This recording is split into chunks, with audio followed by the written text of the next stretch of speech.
இந்த காணொளிய பார்க்கறதுக்கு முன்னாடி தமிழ் ஜனம் யூடியூப் சேனலை சப்ஸ்கிரைப் பண்ணாம நீங்க பார்த்துட்டு இருந்தீங்கன்னா கண்டிப்பா சப்ஸ்கிரைப் பண்ணிட்டு நீங்க பாருங்க.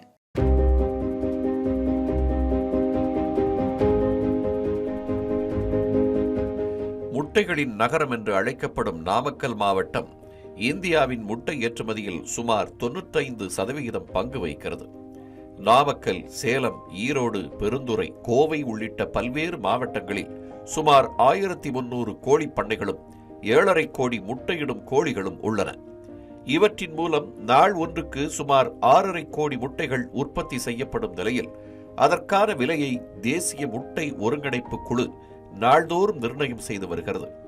நாமக்கல் மாவட்டத்திலிருந்து பல்வேறு நாடுகளுக்கு ஏற்றுமதி செய்யப்பட்ட முட்டைகள் தற்போது முதன்முறையாக அமெரிக்காவுக்கு ஏற்றுமதி செய்யப்பட்டுள்ளது.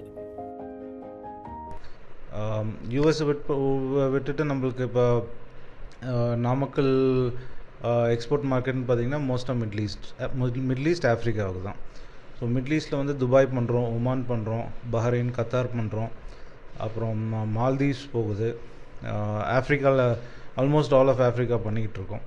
ஈஸ்ட் ஆஃப்ரிக்கா, வெஸ்ட் ஆஃப்ரிக்கா ரெண்டுமே பண்ணுறோம். நாமக்கல் வந்து ஒரு பெரிய எக்ஸ்போர்ட் ஹப் இந்தியாவிலேயே. ஆல்மோஸ்ட் 90% ஆஃப்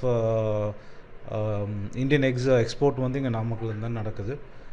இங்கே ஆல்மோஸ்ட் நாமக்கல் டிஸ்ட்ரிக்ட்னு பார்த்தீங்கன்னா ஒரு 5 to 6 crores X per day production இருக்குது. மோர் தென் 1000 ஃபார்மர்ஸ் இருக்காங்க. அண்ட் இது வந்து டெய்லி மார்க்கெட். அரசின் சத்துணவு திட்டத்தில் தொடங்கி தமிழகத்தின் பல்வேறு மாவட்டங்கள், அண்டை மாநிலங்கள், உலக நாடுகள் வரை நாமக்கல் முட்டை மிகுந்த வரவேற்பை பெற்றுள்ளது. ஓமன், மாலத்தீவு, கத்தார், ஐக்கிய அரபு அமீரகம், இலங்கை, பஹ்ரைன் ஆகிய நாடுகளுக்கு அதிக அளவு முட்டைகள் நாமக்கல்லில் இருந்து ஏற்றுமதி செய்யப்பட்ட நிலையில் தற்போது முதன்முறையாக அமெரிக்காவுக்கு ஏற்றுமதி செய்யப்பட்டுள்ளது. நாமக்கல் மாவட்டத்திலிருந்து தூத்துக்குடி துறைமுகத்திற்கு கொண்டு செல்லப்பட்ட 10 கோடி முட்டைகள் அங்கிருந்து 21 கண்டெய்னர்கள் மூலமாக அமெரிக்காவுக்கு ஏற்றுமதி செய்யப்பட்டுள்ளது. இப்போ கொஞ்ச காலமாக பார்த்தீங்கன்னா எல்லாம் எக் வந்து கொஞ்சம் யூஎஸ்க்கு போயிருக்கு. அது என்ன காரணம்னா மற்ற கண்ட்ரீஸ்லேருந்து பேர்ட் ஃப்ளூ இஷ்யூஸ் இருந்துச்சு. அதே மாதிரி யூஎஸ்லேயும் பேர்ட் ஃப்ளூ இஷ்யூ இருந்தனால லாஸ்ட் 1 இயராக பார்த்தீங்கன்னா அங்கே லோக்கல் ப்ரைஸ் ரொம்ப ஹைக் ஆயிருந்துச்சு. ஸோ இது மூலமாக எங்களுக்கு இங்கே ஒரு ஆப்பர்ச்சுனிட்டி வந்துச்சு. ஒரு ட்ரையல் ஷிப்மெண்ட் போயிருக்கு நம்ம நாமக்கல்லேருந்து யூஎஸ்க்கு போயிருக்கு. அது இன்னும் டிரான்சிட்டில் தான் இருக்குது.